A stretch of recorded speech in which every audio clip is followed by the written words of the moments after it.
अस्सलाम वालेकुम। मेरे पाकिस्तानियों, मुझे अरशद शरीफ शहीद ने बताया है कि मुझे मरीम नवाज़, नवाज़ शरीफ, शहबाज शरीफ, हसन नवाज़, हुसैन नवाज़ ने कत्ल किया है। और साथ ही मुझे ये शेर पढ़ के भी सुनाया है कि मैं किसके हाथ में अपना लहू तलाश करूं, सारे शहर ने पहने हुए हैं दस्ताने। अब आप आगे से कहेंगे कि मैं झूठ कह रहा हूं। अरशद शरीफ तो 3 साल पहले शहीद हो गया था, तो अब उसने कहाँ से आकर मुझे बता दिया? जी, मुझे बताया है। मैं गया था, अरशद शरीफ की कब्र पे गया था, तो उसने कब्र के अंदर से मुझे कहा कि मुझे इन मुअज़्ज़ज़ हस्तियों ने कत्ल किया है। अरशद शरीफ को किसने कत्ल किया, क्यों किया कत्ल किया, कुछ सबूत भी आपकी खिदमत में रखूँगा।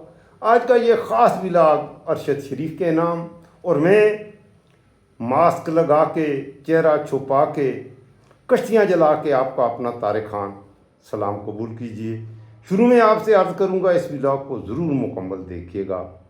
इस व्लॉग में आपके लिए बहुत कुछ होगा, इतना लंबा भी नहीं होगा। और अगर आपको पसंद आए तो मेरा ये सच दोस्तों के साथ ज़रूर शेयर किया करें। जो नए आने वाले दोस्त हैं वो चैनल को सब्सक्राइब करें और मेरी यूट्यूब फैमिली का हिस्सा बनें। बग़ैर किसी तवक्कुफ़ के मैं अरशद शरीफ पर आता हूँ। गुज़श्ता साल में उसकी कब्र पे भी गया था, मैंने फातिहा पढ़ी, तो मुझे कब्र से, आप यकीन करें, ये शेर मेरे कानों में गूंज रहा था कि मैं किसके हाथ में अपना लहू तलाश करूं, सारे शहर ने पहने हुए हैं दस्ताने। आज दोबारा मुझे उसकी याद आई, क्योंकि अरशद शरीफ मुझे बहुत अच्छा लगता था। और मैं समझता हूं कि इंडिया या पाकिस्तान में गुज़श्ता 20-25 सालों में अरशद शरीफ की क्लास का कोई साफ़ी पैदा नहीं हुआ। मेरे लिए अरशद शरीफ एक उस्ताद का दर्जा भी रखता है, क्योंकि मैं बहुत कुछ सीखता हूँ और अब भी उसकी पुरानी वीडियोस में कभी कभी देखता हूँ। और बहुत ही दुखी दिल के साथ, बकौल फैज़, ज़ब्त का अहद भी है, शौक का पैमान भी है, ऐदो पैमान से गुजर जाने को जी चाहता है। दर्द इतना है कि हर रग में है मैशर बरपा, और सुकून ऐसा है कि मर जाने को जी चाहता है। एक ऐसा मुल्क जहाँ का अदल, जहाँ का आदिल, जहाँ का जस्टिस इंसाफ ना देता हो, उसका ईमान बिकता हो, जहाँ का लिखारी पत्रकार चतरकार झूठ लिखता हो, कसीदा गो हो, जहाँ का हुक्मरान इंतहाई दर्जे का सुफाक जालम कातल हो। तो ऐसे हालात में फिर यही बात है कि दर्द इतना है कि हर रग में है मैशर बरपा, और सुकून ऐसा कि मर जाने को जी चाहता है। अरशद शरीफ को पहले तो ये करते हैं कि कत्ल क्यों किया, उसकी बुनियाद क्या थी। 2 बातें हैं अरशद शरीफ को कत्ल की, और अरशद शरीफ ने मुझे खुद बताया है कि ये क्यों उसे कत्ल किया। एक तो यह है, ये ज़रा सुने, अरशद शरीफ को इस वजह से मारा गया, ये क्या कह रहा है, इसके बाद इसका कत्ल तो बनता है। सुने ज़रा। तहफ़ मिले, इनमें से कितने लोगों ने ये तहफ़ जमा करवाए और कितनों ने कितनी रकम देके ये तहफ़ अपने पास रखे। क्योंकि अगर मुल्क के वज़राए आज़म, चाहे वो नवाज शरीफ हो, चाहे वो यूसुफ रज़ा गिलानी हो, या साबिक सदर आसिफ जरदारी हो, या साबिक वज़ीर आज़म इमरान खान, वो तो ये जवाबात दे रहे हैं, तो इनसे जवाब कौन लेगा? क्योंकि कानून तो बड़ा वाज़ेह है कि जवाब तो सबने देना है। तो ये तफसीलात कौम के सामने कब आएंगी, लेकिन आएंगी ज़रूर, क्योंकि ये वाला मामला इस तरह से ख़त्म होने वाला नहीं है। और अगर कोई समझता है कि ये मामला ऐसे ख़त्म करवाया जा सकता है धौंस, धांधली, धमकी, ज़बरदस्ती, सेंसरशिप के जरिए, तो ये वाला केस अब ख़त्म होने वाला नहीं है। इसका जवाब को देना होगा। अब नाज़रीन, मैं आपको बताता हूं कि इमरान खान पे ये केस बनाने की वजह ये है कि इमरान खान खुद तो इन्होंने पैसे जमा करवाने शुरू कर दिए कि जो भी इनको तोहफा मिला, और तोहफों की लिस्ट भी सामने आ गई है कि कौन कौन से तहफ़ मिले जिसपे इन्हें बड़े भंगड़े डाले, उस तमाम की रसीदें मौजूद हैं और कानून के मुताबिक ये सारा काम किया गया। उनकी टैक्स डिक्लेरेशन में ये तमाम चीजें मौजूद हैं और ये दस्तावेजात मैं आपको दिखाता हूं। ये पहली रसीद नाज़रीन आप जो देख रहे हैं, ये 28 नवंबर 2018 की है, और इस हवाले से 7,54,000 रुपए Imran Khan, prime minister of Pakistan, इन्होंने सरकारी खजाने में उन तोहफों के एवज जमा करवाए, जो लिस्ट आप देख चुके हैं। इसी तरह 28 नवंबर 2018 को फिर वजीर आजम इमरान खान ने 2,94,000 रुपए सरकारी खजाने में जमा करवाए, 2,94,000 रुपए सरकारी खजाने में जमा करवाए। फिर 7 दिसंबर 2018 को वजीर आजम इमरान खान ने 3,38,600 रुपए सरकारी खजाने में जमा करवाए। इसी तरह 22 जनवरी 2019 को वजीर आजम इमरान खान ने 2,01,78,000 रुपए सरकारी खजाने में तोशाखाना के एवज जमा करवाए। इसी तरह नाज़रीन आपको ये कोई और रसीदें नहीं दिखाएगा, वहां पे आपको निकल आएंगे कैलिबरी फॉन्ट निकल आएंगे, कतरी खत निकल आएंगे, कोई और बहाने आ जाएंगे कि नहीं जनाब ये थी इमरान खान को कत्ल करने की पहली वजह। अरशद शरीफ ने यह व्लॉग बनाया, उसमें उसने ये सवाल उठाया कि तोशा खाने से पाकिस्तान के कौन कौन से लीडरों ने क्या क्या तहफ़ ख़रीदे और आया उनके पैसे भी जमा करवाए या ना करवाए, क्योंकि कुछ मखसूस रियायती कीमत अदा करनी पड़ती है। तोशा खाना से कोई भी लीडर जो होता है वो तहफ़ ले सकता है, उसके नाम के तोहफ़ा आया है तो उसकी कीमत अदा करनी होती है। अरशद शरीफ ने यह बताया कि इमरान खान को सारी रसीदें दिखाई भी हैं, ये स्क्रीन पर भी दिखाई हैं आपने इस व्लॉग में, कि इमरान खान ने तोशा खाना से जो भी चीज़ ली है, भले वो घड़ी थी, भले वो कोई और उसका एक पेन था, वो भी बड़ा महंगा था, किसी मुल्क से उसे मिला था, तो उसने उस पेन के पैसे भी तोशा खाना में दिए और एक एक रसीद अरशद शरीफ ने दिखाई है। और साथ अरशद शरीफ ने यह सवाल उठाया है कि इससे पहले मरियम नवाज़ ने, नवाज शरीफ ने, जरदारी ने, मर्सिडीज और BMW बड़ी बड़ी गाड़ियां, अरबों रुपए के हीरे जवाहरात, कतरी तोहफे, किसी की कोई रसीद नहीं थी। और अरशद शरीफ ने इस व्लॉग में यह खुल के बताया कि भाई इनके पास तो कोई रसीद ही नहीं, ये तो चोर हैं। तोशा खाना का केस इमरान खान पर डाला, जबकि इमरान खान ने तोशा खाना से जो कुछ भी लिया उसकी रसीदें अरशद शरीफ ने दिखाई, जबकि इन मुअज़्ज़ज़ हस्तियों ने तोशा खाना से अरबों रुपए चोरी किए जिनकी कोई रसीद भी नहीं है। फिर अरशद शरीफ का एक और गुना आगे में, ज़रा मरियम नवाज़ उसका कातिल कौन है ये मैं आगे करूँगा, ये बड़ी मुफस्सल बात है और मैं आपको सबूत दूंगा कि अरशद शरीफ को इन्होंने कत्ल किया है बाकायदा। आपने अभी जाना कहीं नहीं है, मेरे साथ जमा रहना है। ये अरशद शरीफ ने तकरीर की है, ये उसकी आखिरी तकरीर थी। इमरान खान सामने बैठा हुआ है, ज़रा सुने, ये तकरीर भी अरशद शरीफ के कत्ल का बायस बनी है, ज़रा सुने। का कौन सोचता है, पाकिस्तान का कौन सोचता है? क्या हम सिर्फ इंडिविजुअल्स का सोचेंगे? क्या हम सिर्फ उन इदारों का सोचेंगे कि जी इदारों की अना बड़ी होगी या इंडिविजुअल्स की अना बड़ी होगी? पाकिस्तान का कौन सोच रहा है? क्या वजीर आजम इमरान खान उस वक्त पाकिस्तान का सोच रहा था या इंडिविजुअल्स के बेनिफिट देख रहा था? और क्या ये जो रिजीम चेंज कॉन्स्पिरेसी है, इसमें जो मीडिया नैरेटिव्स बने वो किस तरह के बने? उसमें इंडिविजुअल्स और इंस्टीट्यूशन ने डोमिनेट किया या पाकिस्तान का सवाल किसी ने उठाया? इस हवाले से मीडिया नैरेटिव्स इस हवाले से साइलेंट हैं, उसमें आपको इंस्टीट्यूशनल और इंडिविजुअल डोमिनेंस नजर आती है। अच्छा, कोवर्ट एक्शन भी इसमें बाकायदा तौर पे प्लान हुआ। मीडिया में being fly on the wall and being an active participant, एक एक्टिव जर्नलिस्ट होते हुए आपको बहुत कुछ पता लगता है कि जी मीडिया नैरेटिव बनना कैसे। अक्सर जो हुकूमतें बैठी होती हैं उनको सबसे आखिर में पता लगता है कि हमारे साथ हो क्या रहा है, मीडिया को पहले पता लग जाना शुरू हो जाता है, क्योंकि कोवर्ट एक्शन मीडिया ने पब्लिक ओपिनियन शेप करना होता है, पॉपुलेशन को बताना होता है कि जनाब ये हुकूमत के साथ मसाइल हैं, और वो कहानियाँ शुरू हो जाती हैं और ये डॉक्यूमेंटेड है इस सारे केस में भी। और फिर टूल्स इसमें इस्तेमाल होते हैं, लॉफेयर जिसको हम जस्टिफाई करने के लिए, लॉ प्लस वॉरफेयर, लॉफेयर, और इसके पॉलिटिकल एंगल्स भी हैं। और एक मिसाल तो फवाद चौधरी साहब ने भी अभी दी कि इस सारे मसले को देखें पाकिस्तान की 75 साल तारीख को कि कब कब कैसे कैसे गया। मैं लार्जर उसमें ब्रॉड फ्रेमवर्क में आपको बताता हूँ। 1958 martial law, 1978 martial law, 1999 martial law, ये तमाम मार्शल लॉ जिस वक्त लगे उस वक्त अमेरिका के इस खत्ते में इंटरेस्ट है। 1958 में जब अय्यूब खान ने मार्शल लॉ लगाया, लियाकत अली खान की असैसिनेशन 2 हफ्ते पहले उनके रशिया विजिट से होगी, आज तक नहीं पता लगा कि पीछे कौन था। आप आ जाते हैं जी martial law, SEATO, CENTO, cold war अपने पीक पे जा रही थी, अमेरिका को यहाँ पे एलाइज चाहिए थे और हम सियाटो सेंटो का हिस्सा बने, रशियन ब्लॉक में, हम सोवियत ब्लॉक में नहीं गए और हम वहाँ पे उस साइड पे चले गए। वो सारा प्लान उस सियाटो सेंटो कोल्ड वॉर जब अपनी, ये आप मुकम्मल स्पीच सुनिएगा, Arshad Sharif last memorable speech in Pakistan before his death, ये यूट्यूब पर ये मौजूद है।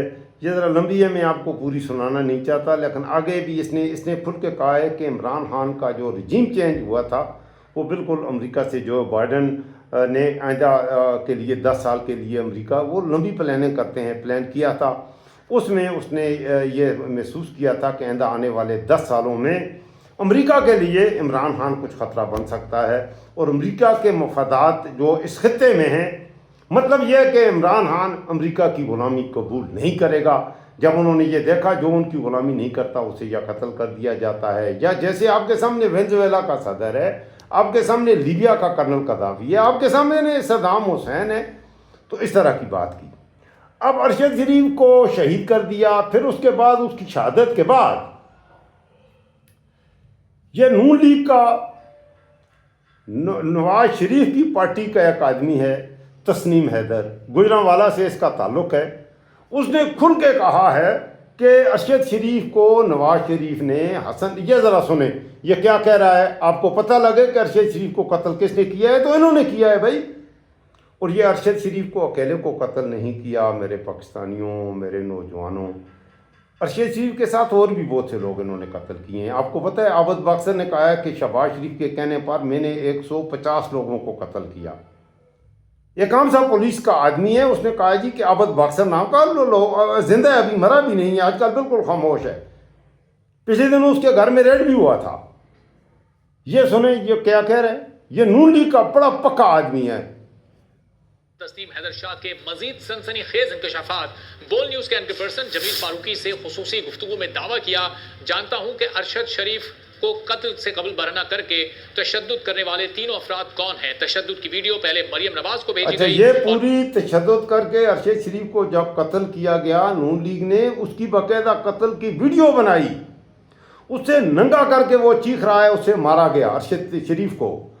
اور اس کے مارنے کی، اس کی چیخ و پکار کی، اس کے مرنے کی پوری ویڈیو مریم نواز نے دیکھی، اور ان کے گھر میں، اور اس ویڈیو کو دیکھ کر انہوں نے کیک کاٹا، خوشیاں منائیں، بھنگڑے ڈالے، اور اس کے بعد وہ ٹویٹ مریم نواز نے کیا جو بعد میں مریم نواز نے ڈیلیٹ کر دیا.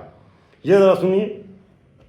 میں مجھے سرپرائز کے طور پر دکھائی گئی آڈیو ویڈیو ریلیز کرنے والا ونگ مریم نواز خود ہیڈ کرتی ہیں، جسے پاکستان میں رانا ثناء اللہ اور عطا تارڑ ہینڈل کرتے ہیں. یہ سنیں آپ. قتل سے پہلے ارشد شریف کو برہنہ کر کے تشدد کیا گیا. تشدد کی ویڈیو میں نے خود حسن نواز کے لندن آفس میں دیکھی ہے. تسنیم حیدر شاہ نے مزید سنسنی خیز انکشافات کیے ہیں. بول نیوز کے اینکر پرسن جمیل فاروقی سے گفتگو میں انہوں نے دعویٰ کیا کہ میں جانتا ہوں کہ ارشد شریف کو قتل سے قبل برہنہ کر کے تشدد کرنے والے تینوں افراد کون ہیں. اب یہ کہہ رہا ہے جمیل فاروقی، چلو یہ جھوٹ کہہ رہا ہے. اب یہ تسنیم حیدر شاہ خود کیا کہہ رہا ہے، ذرا اس کی اپنی زبانی بھی سن لو. ان کا مرڈر ہوا ایک دن بعد 24 یہ تسنیم حیدر کہہ رہا ہے. یہ تسنیم حیدر خود کیا کہہ رہا ہے، یہ آپ نے پورے غور سے سننا ہے. ان کا مرڈر ہوا ایک دن بعد 24 کو ہم حسن نواز کے آفس گئے، تو ادھر میں ناصر بٹ، زبیر گل اور انجم چودھری، جو ویڈیو انہوں نے مجھے دکھائی وہ ان کو انہوں نے بیسیکلی برہنہ کیا ہوا تھا، اور ان کو تین آدمی وہ بڑی مار رہے تھے، زدوں کو پکار رہے تھے اور وہ چیخیں مار رہے تھے. یہ میں نے دیکھی، جو میں نے قوم کو اور پولیس کو، اسکاٹ لینڈ یارڈ کو بتائی کہ یہ بھی ان کے پاس ہے. یہ آپ کو ابھی شاہ صاحب سرپرائز دیتے ہیں، تو وہ جا کر فون بٹ صاحب نے لائے، وہ کہتے ہیں جی یہ دیکھیں. تو اس میں نے جب دیکھا تو میں نے کہا یار یہ مقبول بٹ جو ہے یہ باقاعدہ ہر وقت نواز شریف کے گھر میں ہوتا ہے لندن میں. اور یہ خود بھی کیونکہ یہ بندہ ہے ہی نون لیگ کا، یہ بندہ خود بھی جو تسنیم حیدر شاہ ہے یہ گجرانوالہ سے اس کا تعلق ہے، اور یہ نواز شریف کے ساتھ اس کی ویڈیوز بھی ساتھ شیئر کی ہوئی ہیں. آپ دیکھ سکتے ہیں کہ نواز شریف کو ہر جگہ پہ نواز شریف کو یہ مل رہا ہے. یہ نواز شریف کا انتہائی قریبی آدمی ہے. یہ نہیں ہے کہ میں نواز شریف کا مخالف. دیکھیں میں ہوں، میرے پیچھے فلیگ لگے ہوئے ہیں، اس سے آپ کو اندازہ لگ گیا ہوگا یقیناً کہ میں نواز شریف کی نہیں ہوں. میں کس پارٹی سے تعلق رکھتا ہوں. میں کوئی امپارشل جرنلسٹ نہیں ہوں، میں کوئی یوٹیوبر نہیں ہوں، اس طرح کا پروفیشنل یوٹیوبر نہیں ہوں.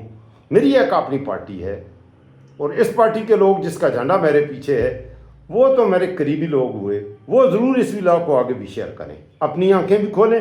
یہ سنیں آگے یہ کیا کہہ رہا ہے. آگے اس نے کہا ہے یہ ڈاکوؤں کی قاتلوں کا ایک مکمل گروپ ہے میرے پاکستانیوں، اور یہ سیاہ کریں سفید کریں، یہ زناکاریاں کریں، بدکاریاں کریں، دنیا کا ملک کو لوٹیں، ان کے خلاف بات نہیں کرنی. بات کرے گا اسے یہ مروا دیتے ہیں. ہم پٹھانوں کو خاص طور پر پنجاب میں ہم پٹھانوں پر ان کی اتنی، اب میں تو کھل کے بات کر رہا ہوں، میں تو اللہ سے ڈرتا ہوں، میں تو ان سے نہیں ڈرتا. جینا ہے تو جینا ہے، مرنا ہے تو مرنا ہے. اور جسے بات سن لیں یہ بات، جسے رونا نہیں آتا اسے ہنسنا نہیں آتا. ہمیں رونا بھی آتا ہے، ہمیں ہنسنا بھی آتا ہے، اور جسے مرنا نہیں آتا اسے جینا نہیں آتا. مجھے جینا بھی آتا ہے، مجھے مرنا بھی آتا ہے. میں تو کشتیاں جلا کے چلا ہوں، اور میں کھولوں گا اس بات کو. اچھا، یہ قتل کر ان کے خلاف آپ بات کرنا تو چھوڑیں، ان کے خلاف اللہ معاف کرے، ان کو اچھی رائے سے کریں. ان کی رائے کے خلاف اگر اختلاف رائے بھی آپ کریں گے تو آپ کو قتل کر دیا جائے گا. اور ایسے بہت سارے کیسز ہیں کہ انہوں نے اپنی رائے سے اختلاف کرنے والے کسی بھی آدمی کو جان سے مار دیا. اب آگے سنیں، یہ تسنیم حیدر شاہ نے بڑی کھل کے بات کی ہے. یہ بندہ خود ان کا اپنی پارٹی کا، جس نے خود اپنی آنکھوں سے دیکھا ہے. سنیں. تو انہوں نے سارا کام کیا ہوا ہے. یہ ویڈیو بیسیکلی آئی ہی مریم نواز کو ہے، اور اس نے ناصر بٹ کو، وہ ان کا جو کرائم کا جو ونگ کا انچارج بنے ہوئے نا یہ لوگ ہیں، اور ان کو دیا کہ یہ دیکھتے جی کام ہو چکا. مریم نواز کا جو ونگ ہے وہ بتاتے ہیں جی کام ہو گیا ہے. یہ سب اس طرح سسٹم کا چلتا ہے. نواز شریف، مریم نواز، ناصر بٹ، زبیر گل، انجم چودھری، اقبال سندھو، شکور، وہ جو سیالکوٹ والا ہے مولوی شکور داڑھی والا، یہ سارے ہیں. پاکستان میں رانا سنالا اور عطا تارڑ. یہ پاکستان میں رانا ثناء اللہ، عطا تارڑ، انجم، مولوی شکور، ایک آدمی کا اس بندے نے خود کہا ہے کہ قاتل یہ ہیں. ارشد شریف کو انہوں نے قتل کیا. پھر اگر قتل نہیں بھی کیا، یہ بہت بڑا خاندان ہے. اتنے بڑے لیڈروں کے سامنے ارشد شریف کی اہمیت بیچارے کی کیا تھی؟ اہمیت یہ تھی کہ میڈیا کے حوالے سے مریم نواز کو نواز شریف نے یہ، کیونکہ انہوں نے دیکھا ہے کہ social media per P T I جو ہے انہیں مات دے رہی ہے، اور عمران خان کا سب سے بڑا ہتھیار ہی سوشل میڈیا ہے، اور سوشل میڈیا نے ہی عمران خان کو اتنا بڑا لیڈر بنایا ہے، اس کی عزت میں اضافہ کیا ہے. لہذا سوشل میڈیا کی سطح پر اس کا مقابلہ کیا جائے. مریم نواز نے تحقیق کی کہ سوشل میڈیا پر تو اسے ارشد شریف جو سچ بولنے والا تھا، حالانکہ اس نے کبھی، ارشد شریف نے کبھی عمران خان کی حمایت میں قصیدہ گوئی نہیں کی. اور ان کے حوالے سے اس کی جب ماں مری تو ارشد شریف نے ٹویٹ کی اظہار تعزیت کیا، اور کلثوم نواز کی تعریفیں کی کہ وہ بہت اچھی خاتون تھیں. ارشد شریف نے باقاعدہ ٹویٹ کی کہ کلثوم نواز ایک بہت بہادر خاتون تھی، اچھی خاتون تھی، اور اللہ اسے جنت میں جگہ دے. جبکہ اور کلثوم نواز مریم کی ماں تھی. ارشد شریف اس کی ماں کے لیے جنت کے درجات میں بلندی کی دعائیں کر رہا ہے، اور ارشد شریف شہید ہوتا ہے تو مریم بھنگڑے ڈال رہی ہے اور کہتی ہے کہ یہ بالکل یہ انسان تھا ہی ایسا، اور اتنی بےہودہ اس نے ٹویٹ کی. بعد میں منصور علی خان مریم نواز کے پاس پہنچا ہے، اور مریم نواز کے آگے یہ سوال رکھا ہے کہ ذرا بی بی ارشد شریف کے بارے میں بھی کچھ بتائیں، اور آگے سے کیا کیا جھوٹ بولے ہیں یہ بھی ذرا سن لیں. ایک بات میں آپ کو بتا، بالکل میں کیٹیگوریکلی بات کرتی ہوں.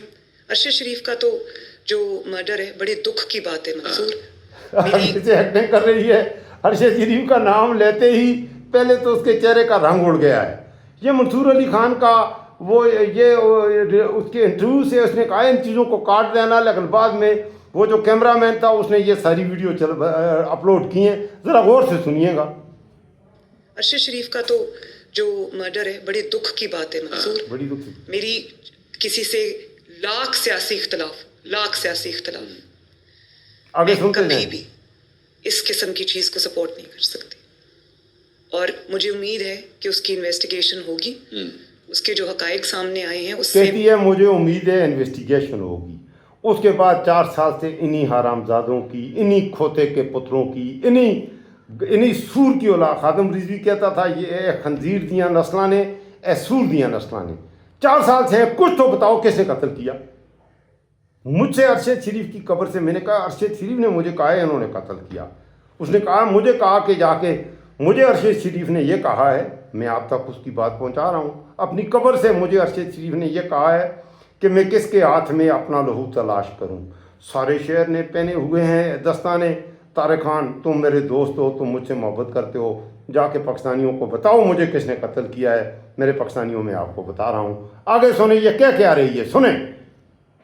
بالکل یہ ظاہر نہیں ہوتا کہ خدا نخواستہ کہ بطور صحافی ان کی उनका कत्ल किया गया, ठीक। लेकिन कत्ल तो हुआ है, हाँ। उसकी इन्वेस्टिगेशन भी होनी क्यों चाहिए। जाना? अच्छा, वो बतौर साफ़ी उसे कत्ल नहीं किया गया था, ये कहती मुझे ज़ाहिर नहीं होता कि उसे बतौर साफ़ी कत्ल किया था। कत्ल ये खुद है। अब अच्छा, उसको क्यों कत्ल किया है? फिर क्या करता था? अरशद शरीफ साफ़ी, उसका तो दिन रात साफ़त थी, और वो क्या काम करता था? अरशद शरीफ कोई वज़ीर आज़म था, अरशद शरीफ पाकिस्तान का फाइनेंस मिनिस्टर था, वज़ीर ख़जाना था, वज़ीर दाखिला था। अरशद शरीफ कोई पुलिस का बंदा था, अरशद शरीफ कोई फ़ौज का जर्नैल था। क्या वो करता था? क्या उसने किया जिसकी वो कहती है कि साफ़त की वजह से वो? ये सुने, ये गौर से सुनो मेरे पाकिस्तानी, सुने। खुदा न खास्ता कि हक़ाइक़ सामने आए हैं, उससे बिल्कुल ये जाहिर नहीं होता कि खुदा न खास्ता कि सब बतौर सहाफ़ी उनकी कहती है जो हक़ाइक़ सामने आए हैं उस पर यह ज़ाहिर नहीं होता, उसे साफ़ी होने की वजह से तो कत्ल किया, और यह कह रही है कि इससे ज़ाहिर ही नहीं होता। फिर तुम्हें क्या पता है? तुम्हें क्या पता है कि इससे ज़ाहिर नहीं होता? तुम्हें उनको उसकी जो तहकीकात हुई है, पहले तो तहकीकात कोई हुई नहीं है। कौन सी तहकीकात हुई हैं? यहाँ तक जुल्म और उसकी हद है कि उसके शहादत के बाद उसकी FIR दर्ज करने में जो रुकावटें बनी, और उसके बाद अरशद शरीफ की माँ का भी वो इसी दुख में मर गई बेचारी 1 साल तक, और आखिर में उसकी माँ और उसकी बीवी को कहा गया कि शायद कत्ल में ये भी शरीक हैं।